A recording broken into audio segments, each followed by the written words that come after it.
I only read one book, but it's a good book, don't you know? I act the way I act because the good book tells me so. If I want to know how to be good, it's to the good book that I go. Because the good book is a book, and it is good, and it's a book. Now the Lord said unto Abram, Get thee out of thy country, and from thy kindred, and from thy father's house, unto a land that I will show thee. And you shall have an excellent adventure. For the Lord was getting a little tired of all the cousin fucking and daughter porking that was going on, and did decide that it was time to liven up the story a little. And I will make of thee a great nation, and I will bless thee, and make thy name great. And thou shalt be a blessing. For out of all the other people of your generations upon this earth I have chosen you, an insignificant goat herder who married his half-sister, and is from a fucked-up family where uncles marry nieces and grandfathers get their granddaughters pregnant, for thou art like one of the more interesting contestants on the X Factor. And I will bless them that bless thee, and curse him that curses thee, and in thee shall all families of the earth be blessed. For I, the Lord God, do truly love an ass-kisser, and do hatest a critic. So Abram departed, as the Lord had spoken unto him, and Lot went with him. And Abram was 75 years old when he departed out of Haran. And he did survey his sheep and goats, and did say unto Lot, Let us get us the flock out of here. And Abram took Sarah his wife, for he did reckon that if he did leave her behind, then his father would probably get to know her, and Lot his brother's son, for roughly the same reason, and all their substance that they had gathered, and the souls that they had gotten in Haran, which are apparently not the slaves that did wait upon them hand and foot, but rather a number of groupies and followers who did think that going off on a jolly trip with Abram and his family into the desert was a good thing to do. And they went forth to go into the land of Canaan. And into the land of Canaan they came, just like that, in a journey which, to everyone's disappointment, was rather brief and completely uneventful. And Abram passed through the land, unto the place of Shechem, unto the plain of Moreh. And the Canaanite was then in the land, which was rather unsurprising, as this was the land of the Canaanite, and they did live there because this was their land, and they did own it, which would become rather important later on. And the Lord appeared unto Abram, as he would have a habit of doing from time to time, and said, Unto thy seed I will give this land, for though it is presently owned and occupied by someone else who has been here all along, and you have just got here, you will be able to say that a magical wizard in the sky said that it is yours, which will make it okay, and much more powerful governments and kingdoms will turn a blind eye to the way that you treat the people who already live here. And there builded he an altar unto the Lord, who appeared unto him as if by magic, for the Lord did know that where there was an altar, there was surely a burnt offering, and lamb kebabs and buffalo wings would surely be on the menu. And he removed from thence unto a mountain on the east of Bethel, and pitched his tent, having Bethel on the west, and Hai on the east. And there he builded an altar unto the Lord, and called upon the name of the Lord, for he did know that the Lord could not resist an altar, and all of the barbecued goodiness that it did offer, and he was hoping that the Lord would give him this bit of land too. And Abram journeyed, going on still toward the south, and he did build an altar every night, and did offer many burnt offerings unto the Lord, who did begin to wish that Abram would learn how to cook. And there was a famine in the land, as Abram had burnt everything on his altars, and there was nothing left to eat. And Abram went down into Egypt to sojourn there, choosing to keep his head down a while, for the famine was grievous in the land, and if the Canaanites did get a hold of him, they would no doubt put him on one of his own altars. And it came to pass, when he was come near to enter into Egypt, that he said unto Sarah his wife, Behold now, I know that thou art a fair woman to look upon, in one of those tender, loving moments that will come back to haunt the author later on when more of the story is revealed. A little like when Luke kissed Leia in Empire Striketh Back.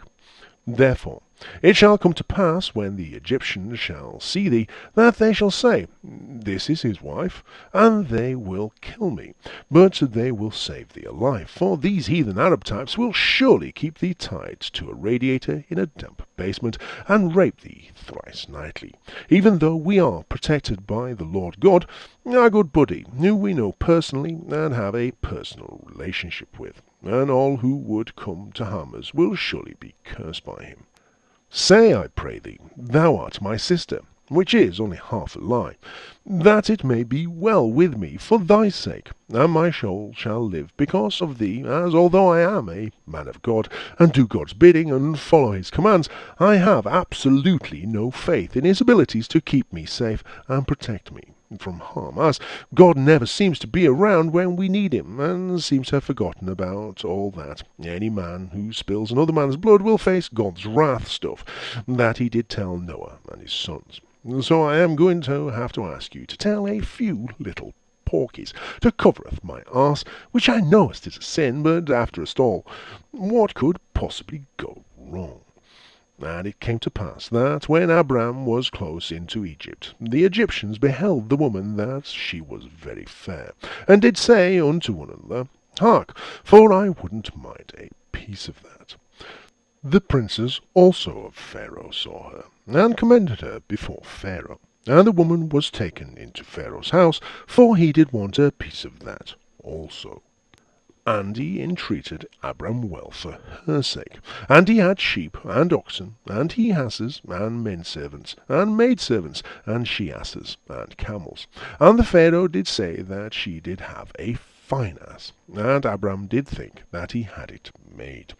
And the Lord plagued Pharaoh in his house, a man who knew absolutely nothing about Abram's little deception, with great plagues because of Sarah, Abram's wife and half-sister, who was lying her ass off, so that the Pharaoh, who had taken Abram at his word and in good faith, and had treated him kindly, and did provide him with many wonderful gifts, did suffer greatly.